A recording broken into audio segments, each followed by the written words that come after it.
So hi, I'm Tiffany Fennell, Chair of the Veterans Affairs section of Division 18.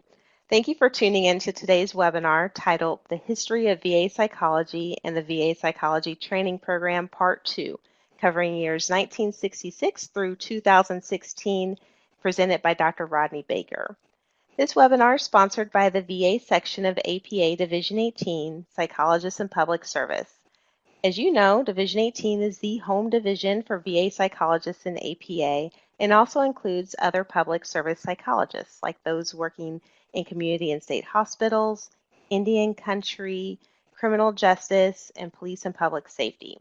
For more information about Division 18 and the VA section, please check out the files and web links boxes for resources, links, and brochures. You'll also find a copy of today's slides in the Files pod that you can download for reference. If you missed part 1 of Dr. Baker's presentation back in March, you can find the recording of it. It's in the web links box, and you can view that at a later time just to get caught up. And also, all questions can be entered into the chat box, and there'll be time left towards the end to answer questions. If you experience any technical difficulties, I'll do my best to attend to you as quickly as possible so that can be resolved. All right, so I'm so grateful that Dr. Baker is back to share more about the history of VA psychology for our webinar series. He is a VA psychology historian and has edited and co-edited several books and chapters on the subject. Additionally, Dr. Baker is a retired chief of psychology and mental health service line director from the South Texas Veterans Healthcare System in San Antonio. He's highly respected in Division 18. Not only is he a past president of the division, but in 2010, he received our division's highest honor, the Harold N. Hildreth Award for Distinguished Public Service. Dr. Baker is also the recipient of the 2017 American Psychological Foundation Gold Medal Award for Life Achievement in the Practice of Psychology. This past year, Dr. Baker passed the torch of Division 18 historian to Dr. Timothy Carmody, and historian for the Association of VA Psychologist Leaders, our sister organization, to Dr. Kathy McNamara. And before I turn it over to Dr. Baker, I want to first invite Dr. McNamara to tell us a bit about the historian team. Thank you, Tiffany. Again, as Dr. Baker continues his review of the history of psychology, he has asked that I take a few minutes to introduce the individuals he asked to continue to focus on the history of VA psychology through the Association of VA Psychology Leaders, AVAPL. And obviously, as Tiffany has just said, for those who are members of Division 18, you likely already are aware that Dr. Tim Carmody has taken over as the division's historian, and we in AVAPL are coordinating with Division 18 and with Dr. Carmody to be sure that we, as much as we can, focus on the history to the extent that Dr. Baker has done for many, many, many years. So in terms of we have a history team through AVAPL. So Dr. Baker asked that I take the lead. I am retired from the VA Pacific Islands Healthcare System, which I did in 2017. I'm joined by Dr. Jody Rubenstein, also retired from the VA in 2017. And Jody has assumed responsibility for the issues related to education and training within the VA. For much of his time at the Dallas VA, in addition to other leadership positions, much of what he did had relationship to both internship and postdoctoral training. So he's well suited to be our lead person for education and training on the AVAPL history team. Dr. Terry Keene has accepted the role as the team member with responsibility for research. And again, if anyone is unfamiliar with Terry, he is the Associate Chief of Staff for Research and Development at the VA Boston Healthcare System and Director for the National Center for PTSD Behavioral Sciences Division. He also holds the position as an Assistant Dean for Research at the Boston University School of Medicine. Most recently, Terry has taken on the position as the president for the American Psychological Foundation. which also offers many times research scholarships to individuals with the funds that are donated to the APF. So again, we are eager to get started. We work very closely, and our primary responsibility actually is to get the most relevant information with regard to the history of VA psychology, and particularly with regard to AVAPL, to the Cummings Center. And I think everybody really needs to understand that this is a major archive location for VA psychology, as well as for other issues in psychology in general. But VA psychology, they have welcomed us. Dr. Baker, over time, has already submitted much to the Cummings Center. The Cummings Center is Dr. Nicholas and Dorothy Cummings Center for the History of Psychology. It's located at the University of Akron, and you have access to it. Any psychologist can have access, and probably others who would be interested in psychology can reach into the archives. The staff there are incredible to work with. I've had a number of conversations with them.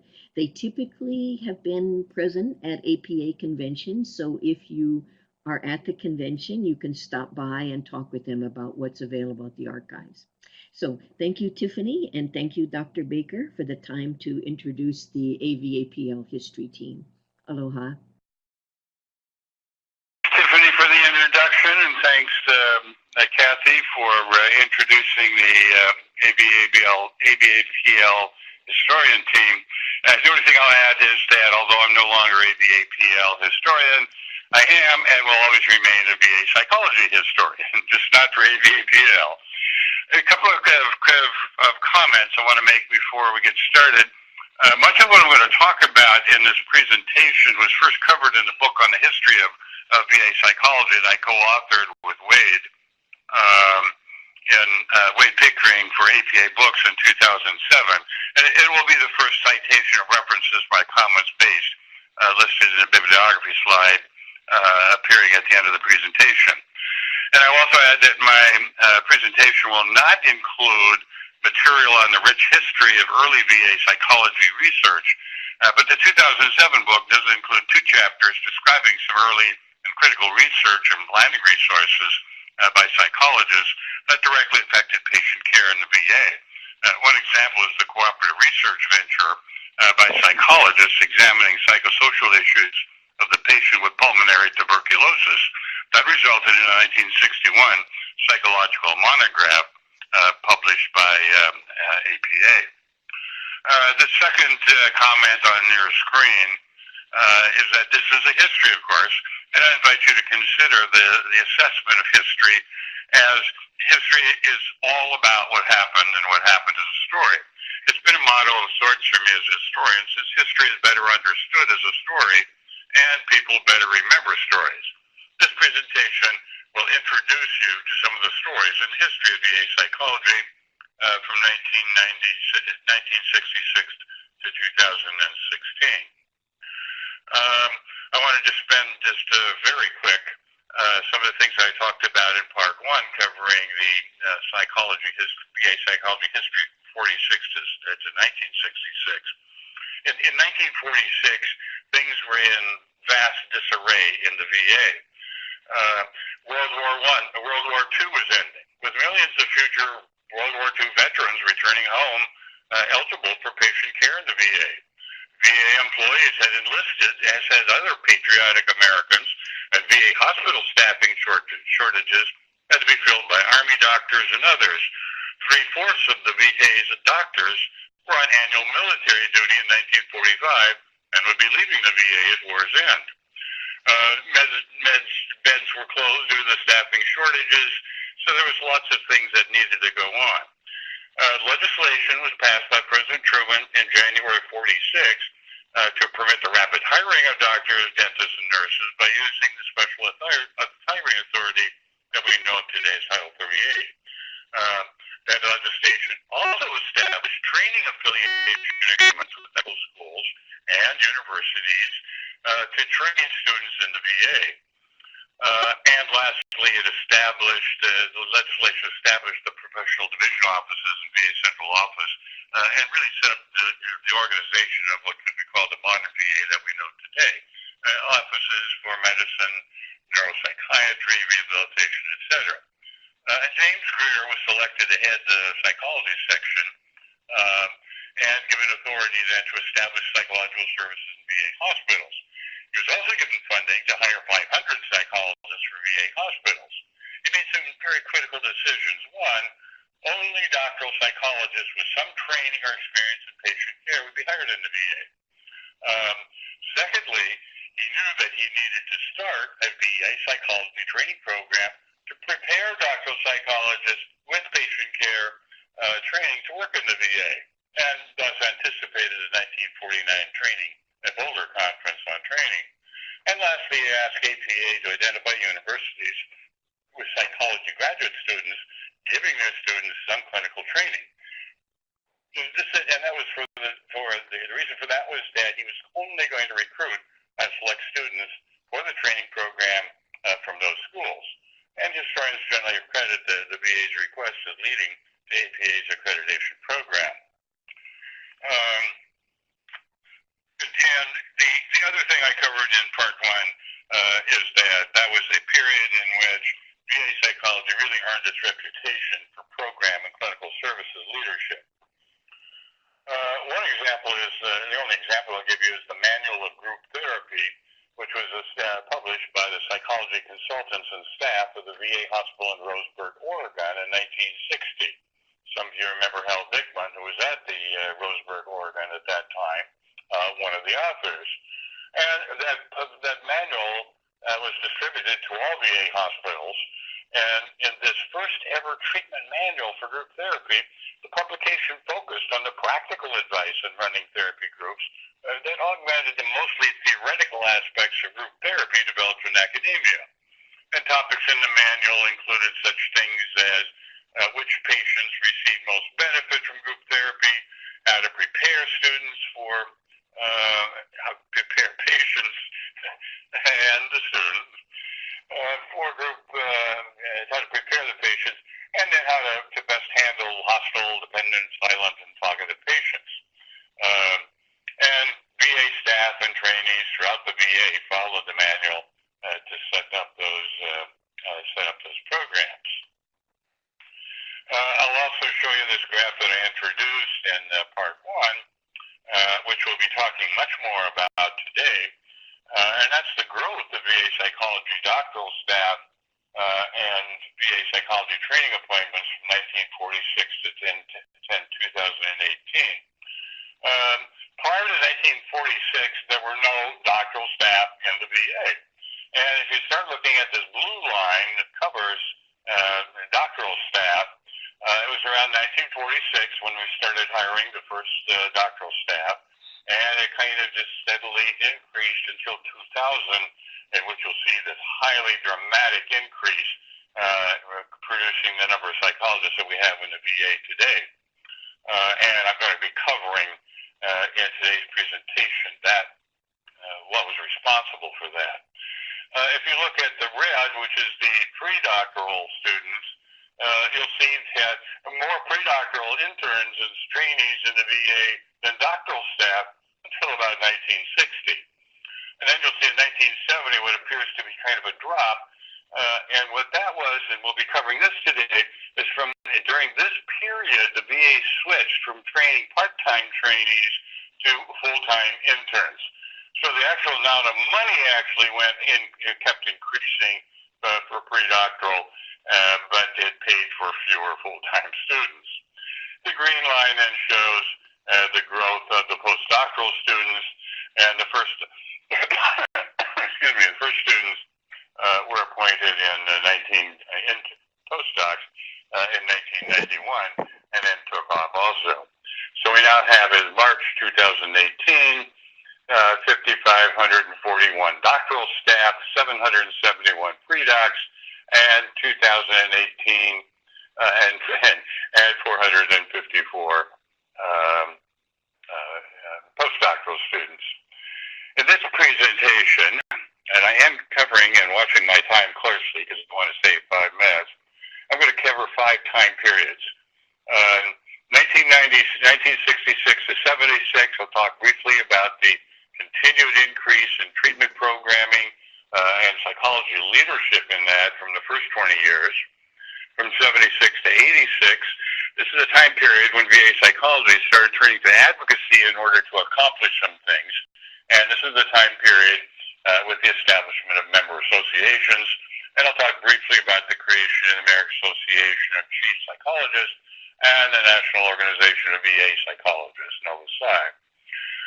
From 86 to 96, now we'll have a tremendous number of changes in the VA psychology training program, shifting to funding full-time, continuation of VA psychology leadership and interns accreditation, and the beginning of postdoctoral training and accreditation.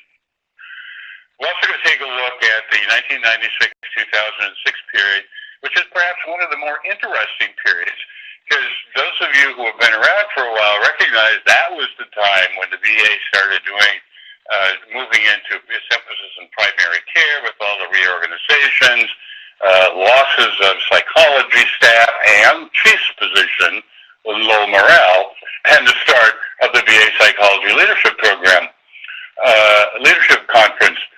But that 10-year period also brought in the beginning of congressional program support for the homeless, funding for psychosocial rehabilitation, and all 10 of the MIRIC, and 10 MIRICs were created in that same time period.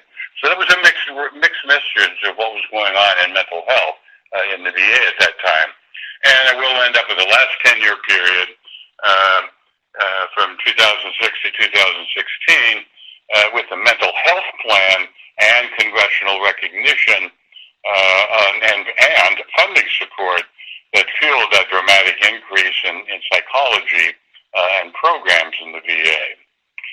All right, in 1966, while VA and non-VA psychiatrists remained focused on the use of psychoanalytic treatments in the VA in the 1960s, psychology found the approach to have limited usefulness for the VA's acutely disturbed patient population. As was being done by their non-VA colleagues, psychologists started a number of behavioral health treatment programs in the VA. And these and other non-traditional programs were highlighted in a national VA conference in Chicago in 1965 and introduced the mental health treatment programs that would flourish for the next 10 years. The papers presented at the 65 conference included some of the early work of psychologists like Earl Colby at the VA in Tuscaloosa on attitude therapy, Joseph McDonald's work at the Palo Alto VA on systematic reinforcement and tokeconomy, Julian Metzoff and Richard Blumenthal at the VA outpatient clinic in Brooklyn on day treatment centers, and Fred Spanner at the VA in Downey on the unit system at the VA in Hines, Chicago. And his presentation primarily focused on the work of psychologists in domiciliary restoration centers. Other papers, though, like that of Phil Carman at the VA in Wadsworth, Los Angeles, described activities of VA psychologists in renal dialysis, open heart surgery, automatic retraining of aphasia, and other medical programs in the general VA hospital. Now, although this presentation is not intended to focus on the research activities of psychologists and their trainees, topics at the Chicago Conference frequently had research findings and program evaluation outcome data included in the presentation. It's also estimated at this time that there are hundreds of trainees and interns who likely completed doctoral dissertations based on their involvement in data collection in these programs over the year. In 1976, VA psychology turned to advocacy to accomplish some things that they were having difficulty with. VA psychology chiefs wanted to see clinical privileges and hospital staff membership for psychologists, to develop administrative skill training for new chiefs of psychology, to seek bonus pay for psychology staff for obtaining certification by the American Board of professional psychology, and in responding to threats to cuts in the psychology training program being considered by the VA that started emerging at that time. Now, one advocacy route available to VA psychology chiefs was to partner with APA as private citizens in nonpartisan advocacy and testifying before Congress while on annual leave. And this was especially effective in reversing drastic psychology training cuts proposed by the VA for congressional funding 2 years in a row. It was in fiscal year 1980. It was a rather austere national budget for the country and the VA, and the VA had proposed a cut of 23% in the psychology training budget, which would have cut 30% of the training positions and eliminated training at 28 of the 103 VA psychologists funded the previous year. And with the support of the APA advocacy resources, VA psychologists testified in congressional hearings arguing against the cut, which was planned to be used to train future psychologists for treating veterans. And the Senate Appropriations Committee suggested that the VA consider reinstating most of those funds, a suggestion that was followed by the VA. Next year, same thing happened. Again, testimony by VA psychology leaders as to the effectiveness of the VA training program in producing staff psychologists to treat veterans in the VA was again positively viewed in Congress. The Senate Appropriations Committee this year reported in the Congressional record that they were distressed that the VA had a demonstrated shortage of mental health professionals, and yet the VA was proposing a 21% reduction in psychology training support. Most of the proposed cuts were reinstated again. But VA psychology needed to start looking at some other advocacy routes, and what was chosen is the formation of the Association of VA Chief Psychologists. Oakley Ray, who was chief of psychology at the Nashville VA, and other VA psychologist leaders began promoting the formation of an association to support advocacy. And this was modeled after other organizations. The chief of staff had such an organization, medicine had such an organization. And one of the things that is not always appreciated, these associations could and did schedule annual meetings with the VA administration. They could meet with the administrator, the chief medical officer, and other high-ranking VA officers to promote a response to mental health needs and professional concerns of psychologists. If you were in mental health leadership in central office, you had to use the chain of command and rarely had an opportunity to meet directly with these leaders in the supervisory chain. Well, with the formation of Association of Chief Psychologists in 1978, Oakley Ray was its first president and accomplished many things, one of which was helping to draft the VA central office model of VA staff membership and clinical privilege policy that included psychologists. About this time now, some of the Chiefs Association advocacy started creating problems with the psychology staff. At the recommendation of APA, members of the Chiefs Association began considering the conversion of psychology staff to the recruitment and personnel policies of Title 38 instead of the Title V policies of the Civil Service Commission. The goal was to make it easier and faster to hire psychology staff, as well as to make it easier to reward staff with merit pay bonuses for receiving a VET certification. However, when staff found out they could not have a part-time private practice outside of duty hours under full-time Title 38 employment at that time, they threatened to testify against the legislation needed to make the change to Title 38, and ABACP dropped conversion to Title 38 as a priority. In 1981, however, the VA decided to seek legislation for Title 38 authority for certain difficult-to-recruit positions, and psychology was in that category.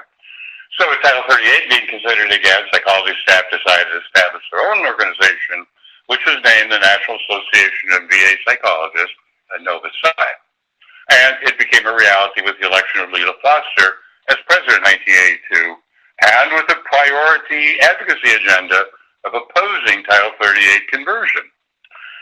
Well, a problem also arose is that both the Chiefs Association and Nova Psi wanted APA to support their advocacy.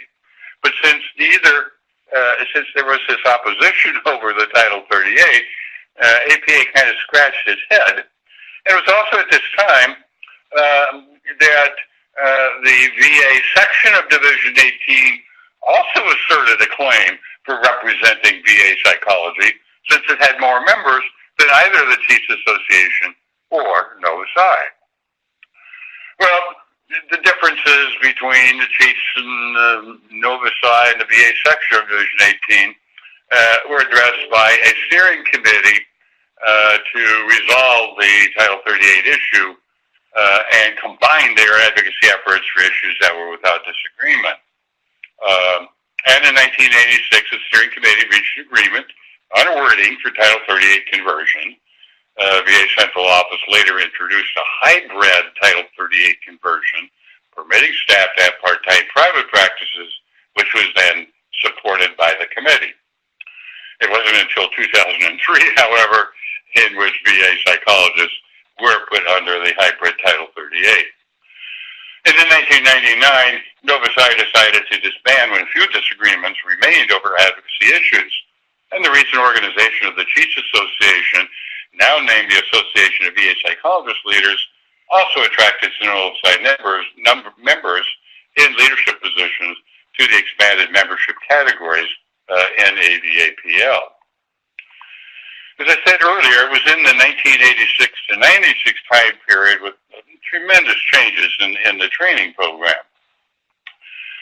Now, during the early 1980s, the VA's Office of Academic Affairs decided it would give priority for professional training dollars to VA training programs with a national accreditation status.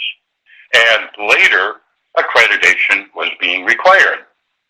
Now, prior to that time, VA training programs were given a pass and kind of considered to meet accreditation status by APA if they recruited students only from APA-approved universities. With a shift in the training policy, however, internship training would qualify for funding only after receiving APA accreditation. The plan was also to phase out practicum level training, and there would be a grace period for psychology training programs to obtain accreditation to their program. The psychology internship training program at the VA hospital in Topeka, Kansas had in fact become the first training program before this to become APA accredited in 1974. But by the fall of 1977, there's still only about 13 VA psychology training programs accredited, while 80 were receiving funding, which would no longer be renewed under the new policy without accreditation. And the issue is that prior to the new policy requiring accreditation for funding of training programs, there were few incentives for obtaining accreditation. But with the establishment of the VA Office of Academic Affairs and funding priority first given and funding priority required for education, that kind of messed up everything. Well,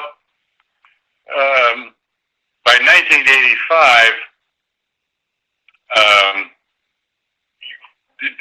just 11 years after the first psychology training programs accredited, there were 84 VA psychology training programs had received APA accreditation. And in 1991, the APIC directory indicated that over 1/3 of all APA accredited training programs were in VA hospitals. And 1991 was also the year that the VA began funding postdoctoral training. But it wasn't until 1999 before the San Antonio VA became the first postdoctoral VA training program to receive accreditation, because, remember the new policy, Professional training would only be funded if it had national accreditation. Well, at that time, there was no national accreditation for the postdoctoral training of psychologists. And aware of the impending VA funding, VA Psychology had been pushing APA to establish postdoctoral accreditation. And the Office of Academic Affairs allowed the first VA postdoctoral psychology training divisions to be funded, with that understanding that APA was in the process of establishing such accreditation. Well, with the VA now accrediting, funding postdoctoral training, and that accreditation necessary to receive funding, VA Psychology really began to both increase its advocacy for accreditation, as well as many VA medical centers started planning to submit accreditation application as soon as APA was ready to begin that process. It took another 8 years for APA to accept applications, during which time the San Antonio VA Medical Center and 5 others had been receiving funding for postdoctoral training in geriatrics for 7 years, with the promise that APA would soon have their accreditation program in place. In fact, in 1995, an additional funded postdoctoral training program was given to those first 6 postdoctoral training programs to meet what looked like APA's emerging requirement for at least 2 postdoctoral training per training program for accreditation. And in 1999, as I said, the first VA postdoctoral program was accredited.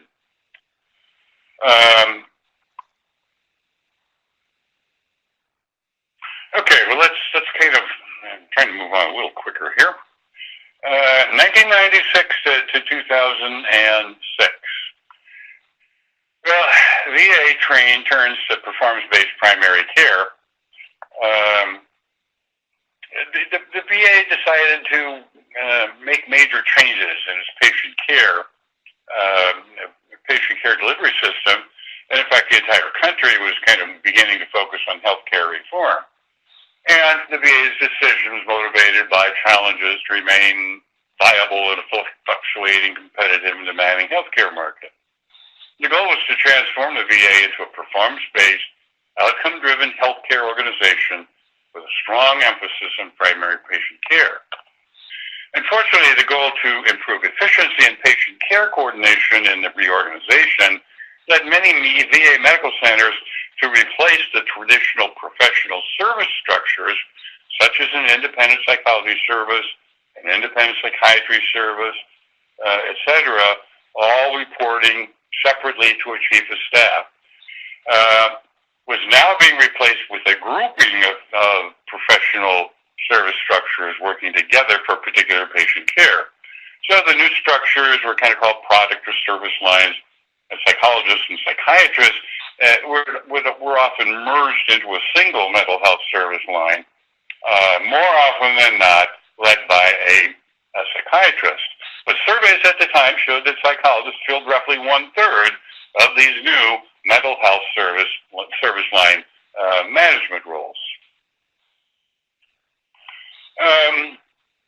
But in 1998, VA psychology had reached kind of a new low of morale, and as most of you hopefully have heard, recently Russell Lemley, chief of psychology at the San Francisco VA Medical Center, didn't see any movement to help that, and he said, we got to take care of this ourselves, and came up with the idea of a national leadership conference to fund ways to move ahead.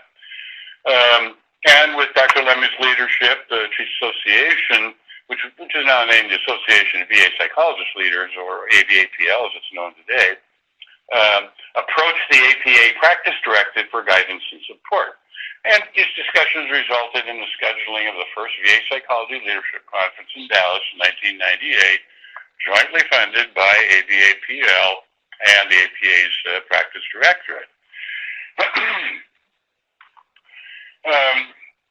Now, Russell Lemley, one of the planners for the conference, and Bob Gresson and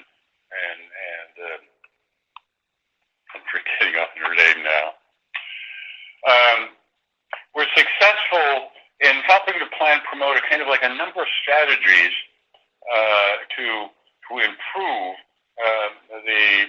and promote the leadership skills and the value of psychologists that began, in fact, reversing some of those earlier morale problems. And as you know today, it continues as a, I forgot to move the arrow, and continues as a very successful leadership conference. Well, as I said earlier, that same time period with all of the low morale and the need to start the conference, leadership conference, mental health research, education, and clinical centers, all of the MIRECs were created in that 10-year period. Psychologists were being recruited for administrative, clinical, and research roles, and funding was also provided for special postdoctoral training programs in MIRECs for psychiatry, psychology, and social work. The same 10-year period, all the turmoil and reorganization, start of all the MIRECs, Congress began mandating mental health congressional funding. And that was a 10-year period in which the VA started doing lots of homeless treatment programs and services, psychosocial rehabilitation, especially the compensated work therapy program now that had been renamed from had now been renamed Veterans Industry. Psychosocial rehabilitation residential care programs. This is also a 10-year period with the expanded services for women veterans in general health clinics and sexual trauma clinics, and the start of the beginning and the funding of all the traumatic brain injury centers. Now, this is a very interesting story, and I hope some of you have a chance to read the full story in Stephen Kadickia's story, in a career story in the books from VA Psychology. The most important thing that was happening, jumping ahead, where are we going here? I'm trying to speed up and skip over some things and not doing a good job. Well, suffice it to say, Congress got on board, said, what is it that we need to do to really start funding mental health and the seriously mentally ill? Well, with that go-ahead and actually a mandate from the Senate to begin looking at how to fix that lack of mental health services, what the VA went ahead then and decided that it would create a plan in order to restore mental health services. And as we saw earlier, the funding and approval of the mental health plan that was devised in 2005 resulted and translated into the largest staffing increase in the VA psychology history. Now, the mental health strategic plan was kind of a blueprint to reduce the current discrepancy, and when it was approved by the VA and funded by Congress, a planning group was necessary in order to create what is called the Uniform Mental Health Services and VA Medical Centers and Clinics Handbook, VAH Handbook 116001. Those of you familiar with the way the VA works, simply because there is a plan and a funding, and nothing happens until it's put into some kind of policy, and this is the policy and the plan that essentially promoted and spelled out what the mental health plan was. It was last amended, don't quote me, I think that it was first published in 2006. It's been amended twice. The last time was amended and updated November 16th of 2015, still current. It identifies essential components of the mental health program is to be implemented nationally to ensure that all veterans, whether they obtain care at VHA, have access, wherever they obtain care at VHA, Veterans Health Administration, have access to needed mental health services. The handbook also specified those services that must be provided at each VA medical center and community-based outpatient clinic. And between 2005 and 2018, the plan resulted in major growth and emphasis in mental health services for veterans. Almost 3,000 new psychologists were hired during this period to fill vacancies, resulting in the over 5,500 psychologists we have in fiscal year 2018. Now, I'm sure the interns and postdocs in the audience will be interested to know that the VA projects at least 3,000 more VA psychologists will be needed to be hired in the next few years to fill vacancies and staff new positions. Alrighty, also in 2014, we now have proposals emerging for what has been called privatization. With significant increases in the numbers of veterans who are seeking care in the VA, and with discontent growing over the difficulty the VA was having in scheduling first appointments for new patients, support was growing for a plan to use non-VA community resources to meet the needs of new patients to be seen on a timely basis. Now, having community resources to meet the needs of patients is not something new. The contract, community contract service program has been going on for many, many years. The big problem with the new privatization proposals is that these proposals frequently require the funding for privatization to be taken out of the VA's regular budget, and with no VA oversight for such care, as has been the case in the long-standing VA community contract program. And I do have to at least indicate at this point that this is going to be an interesting point to terminate the history of VA psychology in this time period, 2006 to 2016.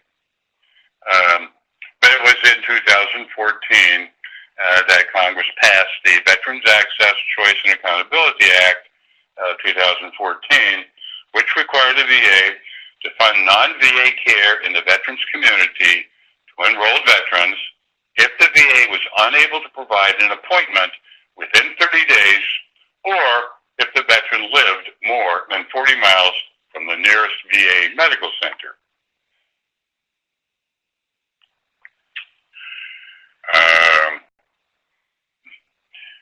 Although no one can predict what the future will bring, but I'm confident that past history isn't any indicator. Future VAs will, future VA psychology historians will continue to tell the story of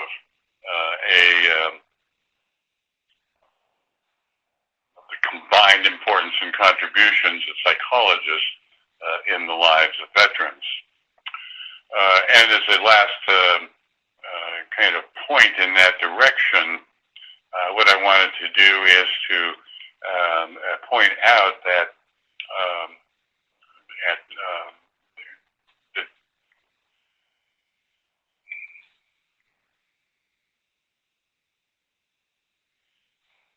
I do apologize. I've kind of thrown out many of my notes and kind of winging it here. Anyway, I'm convinced that the rich heritage of VA psychologists that was begun in 1946 will continue with the psychology interns and postdoctoral residents and the staff of today adding to that heritage. Well, in kind of closing my official comments, I might start thinking about your questions. Now, this is the last slide, and again, the slide is, this presentation is being recorded, unfortunately, or fortunately, of course. And there is anyone can download an annotated bibliography and slide copy of all of the slides. The only thing I wanted to point out, I already said that the first bibliography here, this is the APA book that Wade Pickering and I co-authored on psychology history. And between that book and these last two, the 40-year history of ABA, CPA, the APL, and the history of Nova Psi, it probably covers about 98% of the material that I covered in my presentation. And these two latter histories can also be downloaded in manuscript form at no cost from the archive section of the website of the Association of VA Psychologists, and I give the references there.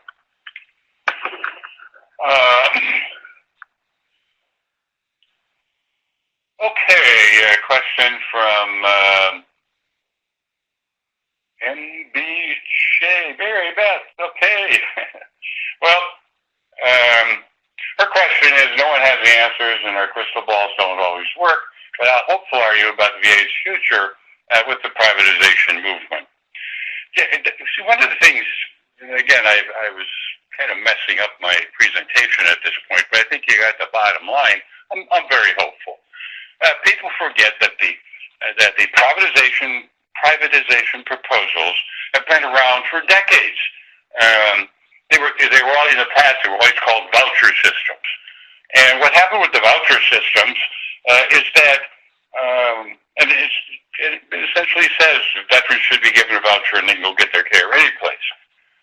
But veterans said, but we don't want their care any other place. The VA understands us. I don't want to go to some place that doesn't, if they're really sharp, they say, I don't want to go someplace that doesn't even know how to do a military history. So part of in the past, these privatization proposals, voucher program proposals, didn't get anywhere. And I'm thinking that veterans will probably continue to vote with their feet and keep coming to the VA because the VA does understand veterans. And Walter is asking about, you're quite welcome, Mary Beth. And Walter asked us, or suggested I should be thanked for teaching us how each psychologist in the VA must lead. And I think in part that is really, has been pointed out ever since VA psychology really started getting involved in advocacy with the establishment of the First Chiefs Association and Nova Psi, and it wasn't just this is a nice thing to do. And part of it was saying, look, this is important because if we don't go forward and lead, if we don't go forward and speak, someone else is going to speak for us, and we really don't want that to happen. Prescription, okay, prescription privileges, Alexander. Okay, that's almost a presentation on its own. Let me hit some highlights of it, though. I guess, in particular, you can really thank Division 18, which was one of the leaders in APA for promoting prescription privileges. And we have people like Randy Taylor and some others who really were in there kind of talking about that all the time. Now, the problem was several. Number one, APA still was kind of uncertain if it really wanted to go that way. The VA was kind of uncertain whether they wanted to go that way.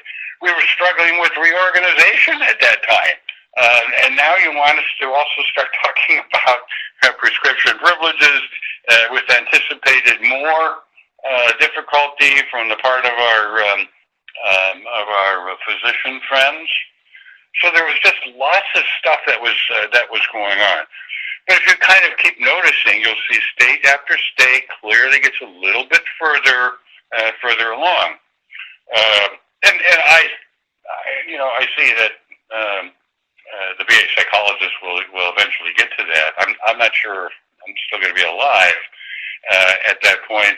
But part of it is a very important kind of message that we got, when psychology chiefs were promoting that.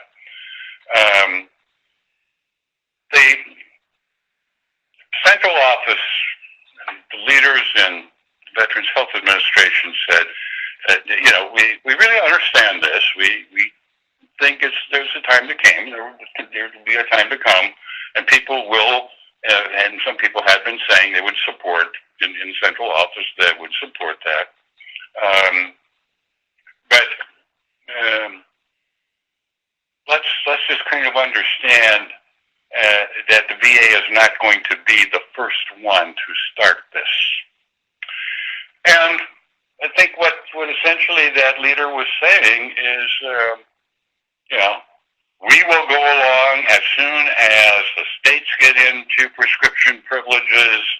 And as I said, it was unfortunate that so many other things were going on at the time, but there were some real problems there. Yes, Kathy. Kathy's typing. Okay. And as she's typing, just want to invite anyone else to ask questions. You can enter those questions into the chat box. Well, Kathy is typing, and Kathy has been a long time promoter of prescription privileges, and maybe she will. Oh yes. Well, to what extent does the fact that VA medical centers have relationship with medical schools interferes with prescription privileges? Well, look, of course it does. Anytime you're interacting with physicians, you're going to have some difficulty with that. Now, the real problem, though, is that what will that do to the profession of psychology? And I know that this is something that hasn't been talked about a lot, but there are a number of people and psychiatrists that says, if you tell anybody I'm in favor of prescription privileges for psychologists, I'll totally deny it. I sure would like to help out here in this small mental health clinic community because I'm swamped with these kinds of issues, and to have somebody that could be qualified to deal with and write prescriptions to kind of help with that prescription or medication management issue, would be welcome. In part, I think the other issue is if in fact psychologists started doing a lot of prescription privilege, a lot of writing of prescriptions, that's probably not in and of itself going to increase the number of psychologists, which means the number of things that psychologists do. Other things that they do kind of comes down. And so there were a lot of psychologists within the VA that were also saying, I don't want to mess with that. Who's going to, if we all start doing prescriptions, who's going to do the clinics, the individual, the group therapy, etc. So psychology itself, and practitioners had some difficulty with this. And then you put on top of it everything else that was going on with the reorganizations and psychology service chiefs losing their jobs. It was not a good time to push it, even though Division 18 had a major role. And if you read the history of Division 18, you'll see that that kind of combination of Division 18 with Division 55 did lots of great things, and really bringing the advantages the advantages of writing prescriptions, of psychologists writing prescriptions, advantages to the veterans. So to kind of blame it all on medical schools, it's a factor, obviously, but that wasn't the only thing that was kind of stopping us. Well, I know we're at the end of our time today, so I appreciate everyone who asked questions, and again, a big thanks to Dr. Baker for the second presentation.